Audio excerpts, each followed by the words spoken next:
نازل ہوئی اور 1450 سال گزرنے کے بعد بھی پورے وثوق اور یقین کے ساتھ آج بھی قرآن انہی الفاظ و خصوصیات کے ساتھ موجود ہے۔ شاعر کہتا ہے قول خدا ارشاد نبی فرمان نہ بدلا جائے گا، ہے قول خدا ارشاد نبی فرمان نہ بدلا جائے گا، بدلے گا زمانہ لاکھ مگر قرآن نہ بدلا جائے گا۔ عزیز اور دوستوں، قرآن کریم اس قوم کے درمیان نازل ہوا جنہوں نے قرآن اور احکام قرآن کو مٹانے کے لیے ایڑی چوٹی کا زور لگایا، پھر بھی وہ اپنے مشن میں ناکام ہوئے۔ قرآن کریم اس زمانے میں نازل ہوا جب ملک عرب میں فصیح و بلیغ شعراء کے اشعار کا ڈنکا بج رہا تھا، لیکن باری تعالیٰ نے اس قرآن کریم میں ایسے فصیح و بلیغ الفاظ نازل فرمائے کہ جن شعراء کی فصاحت و بلاغت چکنا چور ہو گئی۔ عزیزان ملت اسلامیہ، قرآن کیا ہے؟ آؤ آج میں تم کو قرآن کا تعارف بتاتا چلوں۔ مجھے کہنے دیجئے، قرآن منزل من السماء ہے، قرآن سب کتابوں سے افضل ہے، قرآن عظیم الشان کتاب ہے، قرآن زندہ جاوید کتاب ہے، قرآن معجزاتی کتاب ہے، قرآن کتاب برحق ہے، قرآن واضح کتاب ہے، قرآن کتاب مقدس ہے، قرآن کتاب رحمت ہے، قرآن کتاب برحق ہے، قرآن آخری کتاب ہے، قرآن کتاب محفوظ ہے، قرآن بے مثال ہے۔ ہاں مجھے کہنے دیجئے، ہر جویائے حق لیے قرآن کا فیض آج بھی ہے۔ اسی لیے میں ڈنکے کی چوٹ کہتا ہوں، قرآن سرابہ معجزہ ہے، قرآن سرچشمہ راحت ہے، قرآن صحیفہ رحمت ہے، قرآن مشعل ہدایت ہے، قرآن سراج ہدا ہے، قرآن مظاہر قدرت ہے، قرآن کلام ربانی ہے، قرآن کلام سلطان کائنات ہے، قرآن آخری کتاب ہے۔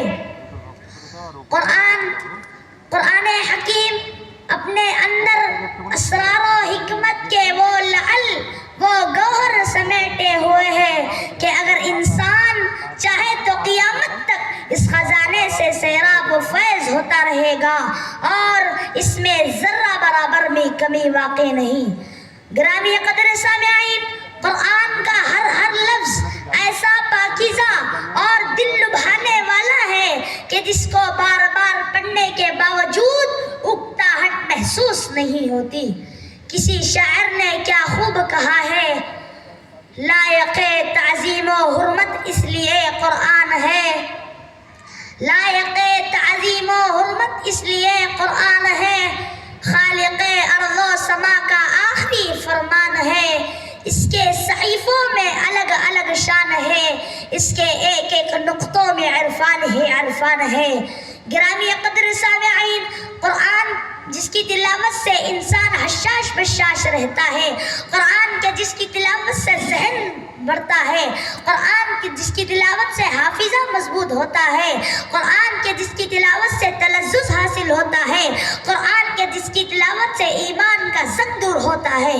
ہاں قرآن راہ سنت کی طرف رہنمائی کرتا ہے، قرآن صراط مستقیم ہے، قرآن میں سچائی گھوٹ گھوٹ کر بری ہوئی ہے، قرآن شیطان کے ہتھ کنڈوں سے باخبر کرتا ہے، قرآن تشفی بخش کلام ہے، قرآن ہر شبہ سے بالاتر ہے، قرآن شبہ کے شائبہ سے پاک ہے، قرآن غلطیوں سے منزہ و مبرہ ہے، قرآن فساد انگریزی سے روکتا ہے۔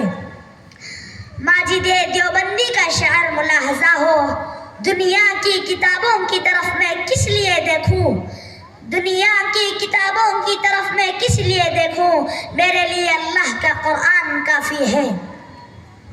گرامی قدر سامعین، قرآن کریم کے ساتھ ہمارا کیا طرز عمل ہے؟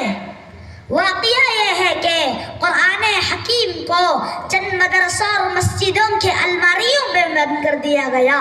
یاد رکھو، یہ قرآن کے ساتھ مذاق ہے جس کو خدا تعالیٰ ہرگز برداشت کر نہیں سکتا۔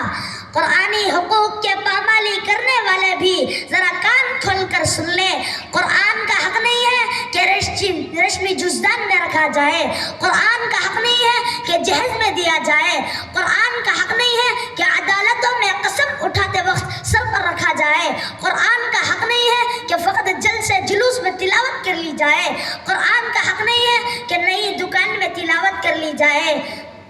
اپنی آخری اشعار پڑھ کر آپ اس تقریر کو ختم کرتا ہوں۔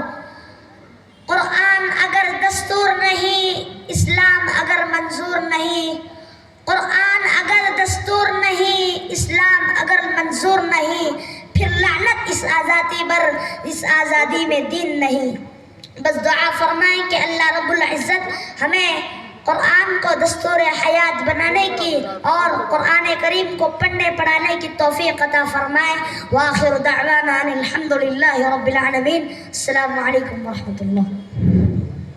معزز حاضرین، ایک نوخیز طالب علم جن کا تعلق دامنگرے سے ہے، ماشاءاللہ فضیلت قرآن اور احکامات میں قرآن پر ماشاءاللہ بڑی اچھی تقریر انہوں نے فرمائی۔